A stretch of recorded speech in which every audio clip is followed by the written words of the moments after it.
Today, we are sharing some ideas to make your homeschool experience your own. Sonlight guides you and makes homeschooling easy, but there's no one right way. Just as all families are different, homeschooling is easily customized to what works best in your home. I have Lisa and Sheila joining me right now. Lisa, do you want to introduce yourself? Sure. I'm Lisa. I am a retired homeschool mom of 3. My oldest son went to public school for his entire school career, and that made me a homeschooler. So my youngest 2 children were homeschooled exclusively with Sonlight in our homeschool. My oldest daughter is married and getting ready to have a baby. My youngest daughter is finishing up her first year of college. I'm a mentor on the Sonlight app, so I love helping people get comfortable with homeschooling and solving their problems. And I also work in the Sonlight booth at conventions and enjoy meeting everyone out in the real world there. Thank you for joining us. Sheila, let's hear a little bit more about you. Sure. I also am a retired homeschool mom of 3. My oldest did go to high school, to a private school, but the other 2 we homeschooled with Sonlight all the way through. And now all 3 of them are graduated from college and have launched. So I really enjoy helping the next generation figure out how to homeschool, especially with Sonlight. And I also am a mentor in the app and a Sonlight consultant that goes to conventions and talks to people in the booth. Well, thank you for being here. I am Sunny. I'm Sonlight's community manager, and I'm also a Sonlight mom. My kids are still being homeschooled with Sonlight and have been since preschool. I currently have a middle schooler and an elementary schooler, a girl and a boy. So they're very different, and it's been fun to see how I've changed things up a little bit the second time around. So let's go ahead and talk about homeschooling with Sonlight and how Sonlight is designed to make it very easy to teach, even if it's your first time homeschooling. Well, the great thing about Sonlight is they did all of the work for you. You get only the joy. So the instructor's guide and the books that they've pulled together, and they've put them in just the right order and given you the questions to ask, all the things that you need. You literally just open up your instructor's guide and do what it tells you. So Sonlight is the easiest way. I can't imagine an easier way to homeschool. I agree. It's all laid out. It's planned out for you. Because it's a literature-based curriculum, there are some subjects that are not skill-based, and you can combine those subjects with multiple kids if they are about a 3-year age range. All 3 of my kids are about 2.5 years apart. So that was very doable for us. That's going to save you time and money because you don't have to buy a separate history program for each child. So it's customizable. It's not,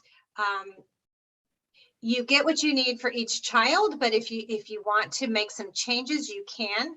We are not a school. Sonlight is not a school. It's a curriculum provider. So just like schools buy curriculum for their schools, you are a school and you are buying curriculum for your school. So there's no Sonlight police. No one is going to come and check, knock on your door and say, let me see your instructor's guide. I want to see if you've checked every box. So it is very user-friendly, very customizable for your particular needs. Yes, I absolutely agree. My favorite thing about Sonlight was that I did not need to plan a thing. I am very busy. I've always worked and homeschooled at the same time. And so I did not want to have to piece together curriculum, learn how to teach it. Like Lisa said, you can just open up your instructor's guide and you're ready to go. You start reading, it's fun. I also am an avid reader. And so to me, getting to read books with my kids is just so much more fun than if I had to drill them on facts and, work just in textbooks or workbooks all the time. And so Sonlight just made it so easy and fun. Sheila, you already talked a little bit about modifying to meet the needs of your family. So let's talk about that. What are some of the reasons you might modify what Sonlight provides for you, whether you're combining kids or maybe you have different learning issues or scheduling concerns or all those things? Let's talk about how and why you might modify. Yeah, so I have several of those things. So like I already said, I had three kids that I was homeschooling, and we like to talk about the subjects in Sonlight world as table subjects and couch subjects. So couch subjects are those subjects that you can just snuggle up on the couch and read and discuss together. So there are 4 of those: history, Bible, read aloud literature, the stuff that you read to them, and science. You do not have to have read Genesis before you read John. You don't have to know the American Revolution before you learn about Rome. And you don't need to know botany before you do biology. So they are not skill-based. You can jump in and everyone can learn that particular year's focus together. The table subjects are the skill-based subjects. So those are the ones where, but my son's in second grade and he needs a second grade math book. Yes, you're right. Those are the subjects that each child will have at their own level. And there are 4 of those. Isn't that convenient? Math is the obvious skill-based subject, but there's also reading, writing, and penmanship or handwriting. So a 3rd grader is going to be working on learning how to write cursive, whereas a kindergartner is learning how to write his lowercase letters or whatever. So those are the skill-based subjects. And when they're very young, each child will need to have their own. But even as they get older, there are some things that it kind of goes away. Like now they know how to write. They don't need to have a handwriting workbook anymore if they know how to write, how to form their letters. Now they know how to read. They are no longer in the decoding stage where they are learning about blends and diphthongs and sounding out words and becoming fluent and being able to read aloud. Now they just read for content. They learn. They read to learn. And then even writing, you now know, once you hit that stage, you now know the basic grammar components. You know that there are nouns and there are verbs, and we use these words to make sentences, and sentences string along to make paragraphs. And now you can just write about a topic.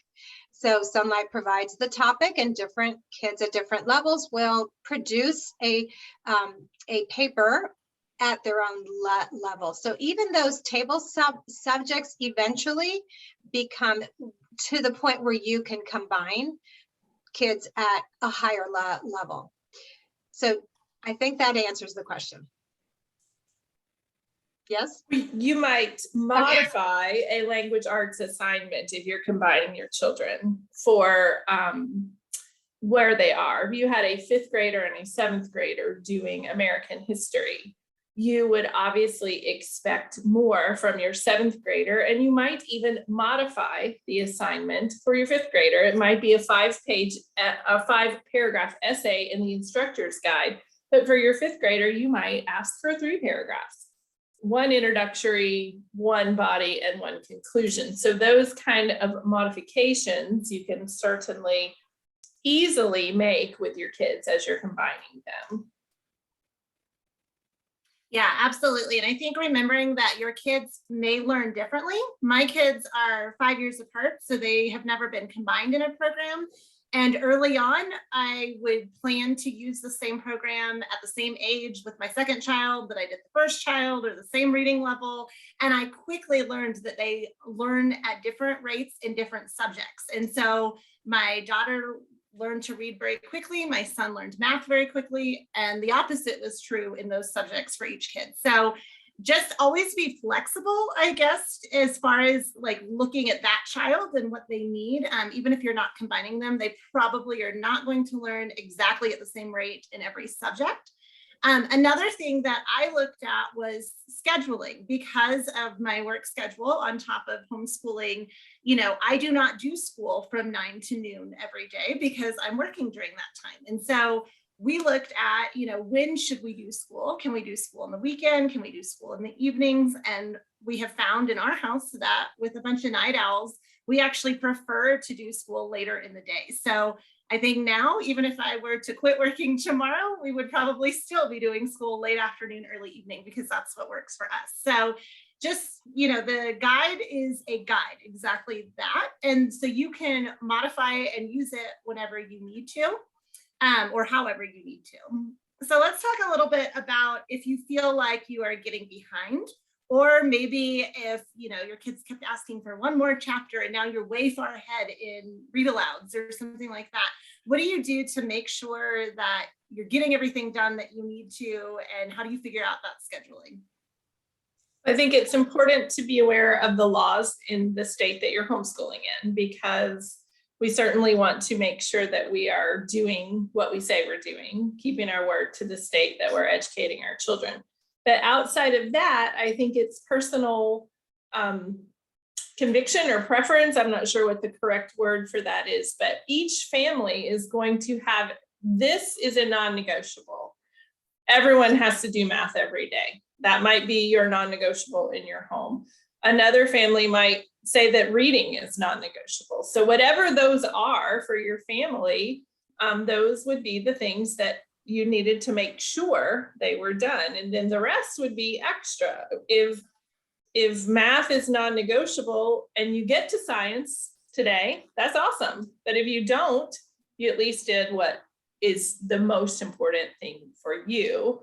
And then you can catch up or modify as necessary. I think another modification that a lot of homeschoolers need permission to modify is to drop a book or drop a section or whatnot if they're feeling behind, which I don't think there is a behind if you are making progress and doing those things that are important to you. Now, if you don't do school, if you're so flexible that we just haven't done school in 3 months, well, then you probably are behind. But if you're getting the things that are important to you accomplished, then you're not behind. You're right where you should be because you're doing what's important.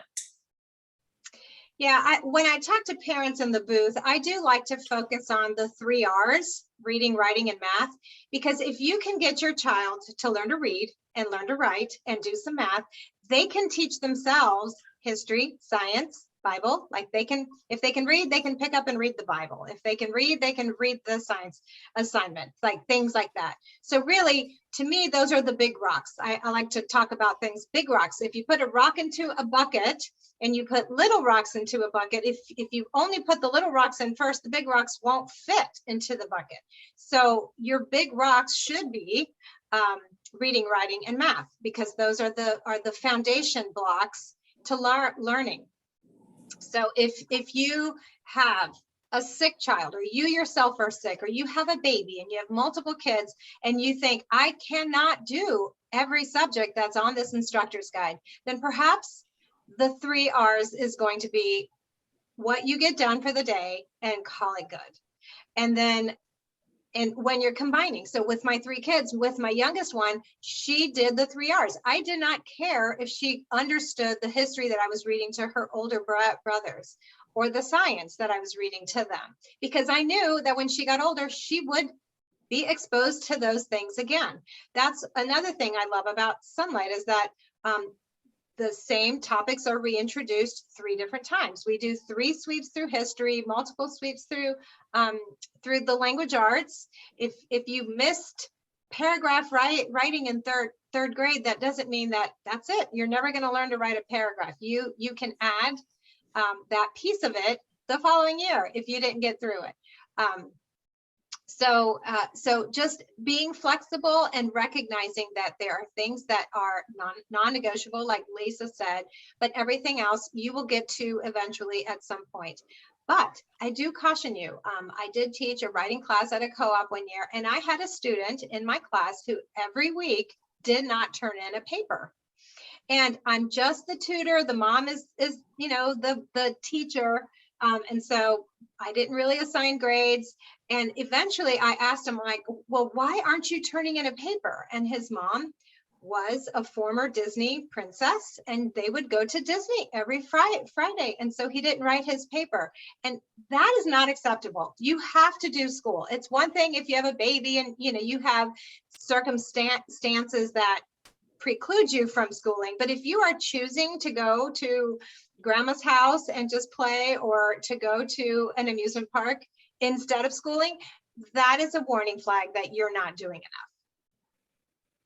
Yeah, that's so true. Another thing, if you feel like you're behind, rely on the help around you. Because Sonlight's a literature-based curriculum, you don't have to really know the subject you're going to read about. So you can hand off a book to a spouse, grandma, an older sibling, and say like, oh, I'm not going to have time to read this today. Can you read this to your brother? Or, my husband does almost all of the science experiments with my son because I don't like science experiments. They're messy, they're time consuming, all of that. Well, I'm married to Fun Dad, and so he does the science experiments with my son. And so that's another way to really rely on the people around you. What do they enjoy? What do they like? Maybe if you've already read all the books, you feel a little less attached about, oh, I need to reread them. That was something I kind of had to let go of like, oh, I'm not reading every single book to my son because his sister might be reading one book or something. But I've already read it once to her. So, why not pass it on?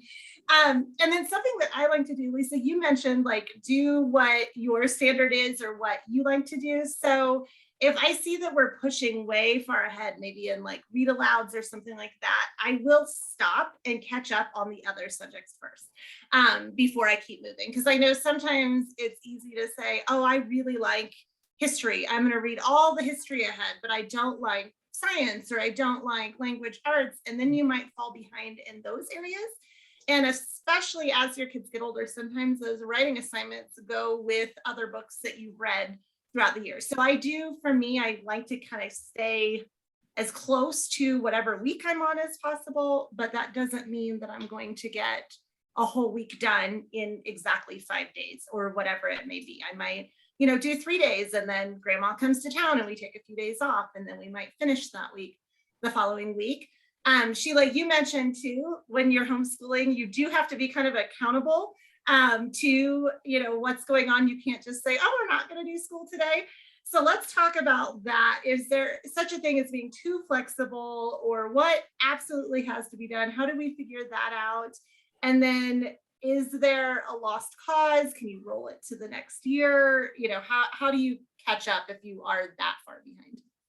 Yeah, so I gave you that one instance where I felt the parent was being a little bit too lenient.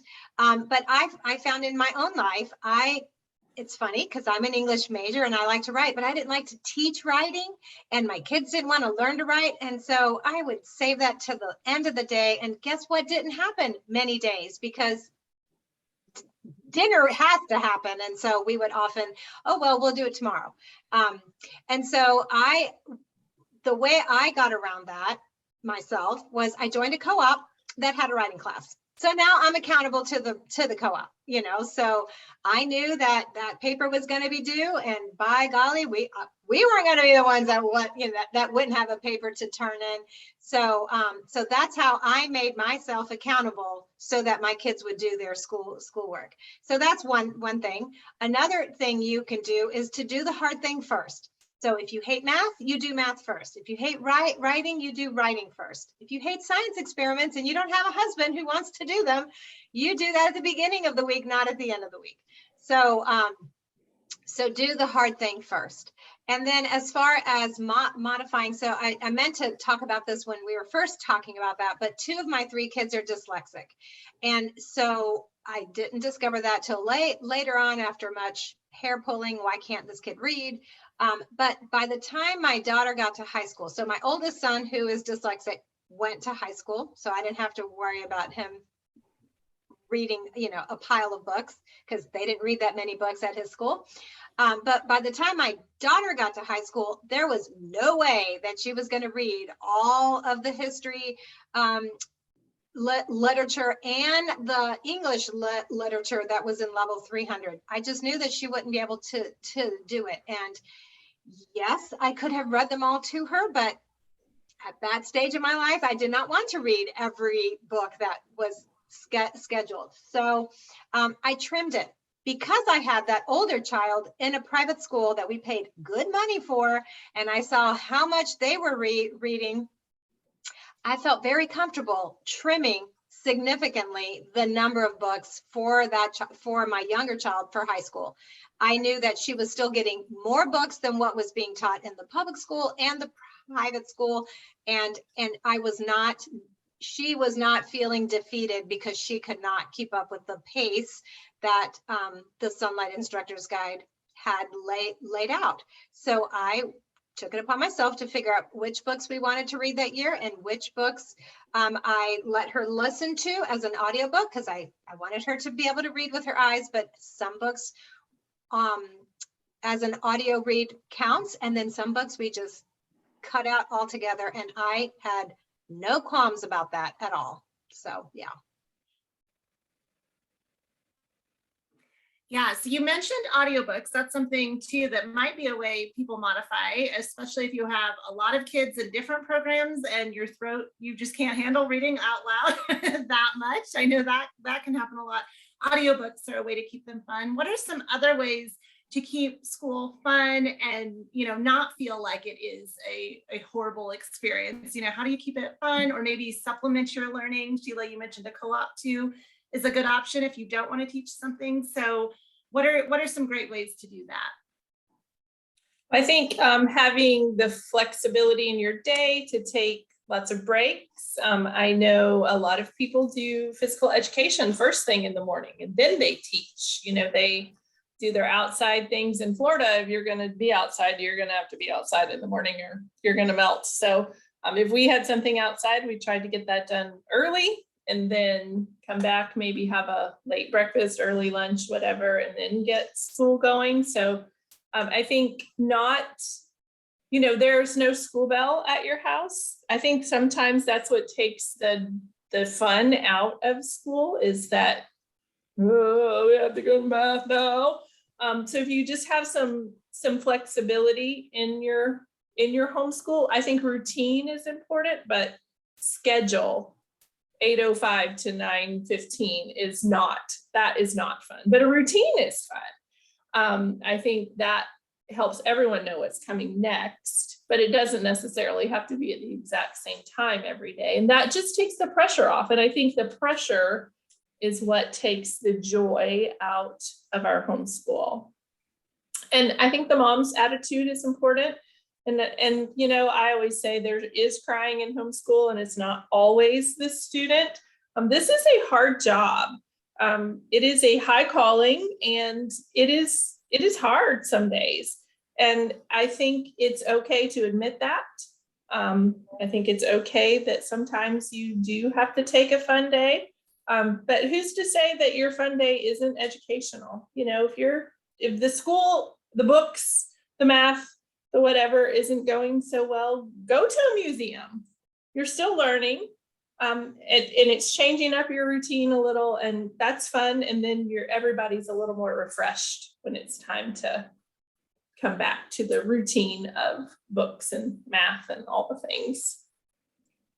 So in our family, my kids never went to school. It isn't like they went to preschool, they didn't go to kindergarten, and then I brought them home. We always homeschooled. So they didn't really have anything to compare what kids what they do at school. So they didn't know how good they had it, that they didn't have to sit in a desk for 6 hours a day, that they had to raise their hand to ask a question or answer a question. They had no idea that they had it so good. But my husband would come home for lunch, and he would see the boys sitting on the floor playing with their Legos while I was reading history. And he's like, this doesn't look like school. But he could ask them all about whatever it is that we were reading, and they would be able to regurgitate. So it was a fun way to learn, and they didn't even know that it was not the normal way to learn. Reading books for school is a fun way to learn. You're not just reading a chapter in a textbook and answering the questions in the back and then taking a test on it ad nauseum. You're just reading great books and absorbing the information just from reading it aloud or reading it yourself. So just the way we do school is already way more fun than what school is doing. But I'm a very firm believer in, because I learn by doing, I'm a very tactile person. And so as much as we could, we would do fun educational things. So I remember we did zoo classes at the zoo when we lived in Tampa. They had an excellent homeschool classes at that zoo. Here where I live now, there were excellent nature programs for free for homeschoolers. We took advantage of that. I had boys and they loved learning about bugs and all the things. we would stop at every Brown sign that was around. St. Augustine isn't far from where we are. And so we did all kinds of homeschool classes through the lighthouse, and we learned about all kinds of maritime things. So even if it doesn't tie in with what you're doing in history right now, it doesn't all have to tie in. Learning is learning. And so as long as you are just exposing them to very interesting things, kids will learn. I mean, they have a natural curiosity. And so having time to do field trips or whatever it is that your child loves. If it's music, they can pursue the violin. And then if they master the violin, they can do the viola. We have several friends that have done the music route, and they have the time to devote to it because they don't have 6 hours at school and then 2 hours of homework, and then you don't have any time left to practice 2 hours of violin. It could be art, it could be photography, like whatever it is that your child enjoys. Go down that bunny trail and see. It might develop into something in the future, a career or a passion of theirs. But you have the time because you're homeschooling them, and you can carve the time out. So if you're a crafty mom and your kids aren't, then don't make them do crafts. But if you're not a crafty mom, like someone I know, but your kids are, then you can do some of our hands-on kits, and it's all there, and they can do it on their own. You don't have to do it. Lisa's kids were very crafty, and they would make all kinds of really cool things and sell them at co-op. I have a necklace that I bought from her daughter that I still wear, and she would make cards and all kinds of things. So whatever it is that is fun for your kids, give them time to be able to pursue those things. That is a benefit of homeschooling that you need to capitalize on. Yeah, I agree with what you're saying about knowing that child and what excites them. Because yeah, my second born is super creative, loves hands-on, likes to see the places he's learning about, all of that, things that my daughter did not. My daughter and I are very much the read it, memorize it. Okay, cool. We know what we're doing. We don't want to waste time doing hands-on activities. And so I very quickly learned I had to change the way I taught him. And those things are important to him. And so I love Sonlight's hands-on kits because everything comes in the box for me. I don't have to be craftsy. I don't need 100 popsicle sticks. I can just open up that kit and do a project with him that he loves, that he's going to learn so much better. We love to look up videos online of different locations so that he can see, oh, that's a different country. What's it actually look like there? It doesn't look like where I live. Another thing we like to do is eat our way through the countries that we learn about. So like in F, we ate, around the world when we studied in F, but even in other levels, if we're learning about a different country or a different time, we like to try to find recipes and eat our way, through that learning experience. Also, as far as supplementing your learning, I think it's important to remember as the homeschool mom, you don't have to teach everything. So my kids take dance, they do theater, they play sports, they music lessons, anything like that is not my skill set or something I want to invest my time in teaching. I will send them to someone who is more qualified, and it gives them that opportunity to be with other kids and learning a new skill that I am less equipped to teach them. And it gives me a little time too, because I think it's important to remember when you have your kids home, you might get burnt out just from all the people around all the time. And so find your activities as a mom that you enjoy doing too, Bible study, exercise, going to coffee with your girlfriends, whatever it might be, and make sure that you're still making time for those things too, so that way you are refreshed and ready and excited to learn along with your kids, which I think is one of the best things about homeschooling, is that you get time together. So ladies, thank you so much for joining me. Is there anything else you would like to add, or maybe some encouragement to offer, letting people know it really is okay to be flexible and modify things how they see fit? Well, I just think you are definitely the perfect mom for your children. You are not a perfect mom, because no one is. But you are the perfect mom for your kids. And I think most of us are homeschooling out of love for our children. And so love covers a multitude of sins. So I think if we keep that in mind, that what we're doing is driven by our love for our children and are wanting the best for them. And we see our kids, like you were talking about, Sunny, that they are different, and we try our best to meet them where they are, then we're doing a great job. You know, every day is not unicorns and roses, but when you look back from this side, and I think about the years that I've spent investing in my children and the things that they've said to me since, you know, they as they get older, they realize that I did something that, you know, was important. And so they're thankful for it. And then the, you know, crying over fractions is, you know, not that important because everyone lived. That's what my husband always says. But did you die? No. Okay, then you're fine. So you are doing a great job. That's my encouragement. If you take away nothing, you are doing a great job. Yes, and mine would be, don't be afraid to ask questions. If you don't know something, if you aren't sure how to combine, how to modify, how to do a certain thing, where to start, any of that, especially if you are pulling kids out of school and are starting out, jumping in, you know, midstream, so to speak. Don't be afraid to ask. There are no stupid questions. There are just unasked questions. Those are the stupid ones because you haven't asked the question. So reach out to the resources that you have. If you have other homeschoolers around you in your church, in your community, talk to them. You have the mentors on the Sonlight app. You have the advisors that are available to you on the Sonlight website. So get the help that you need, ask the questions, and it'll smooth things out when you can make some modifications and make it work. Yeah, that is so true. If you are not already part of our Sonlight Connections community online, you can join our Sonlight app, and then you can hear from other Sonlighters as well as our mentors are in there in the app and ask your questions, get ideas from the other moms. I'm always so inspired when I see what other families are doing. So definitely get in the app and check that out, or on Facebook and our Sonlight Connections group there, because we would love to help you.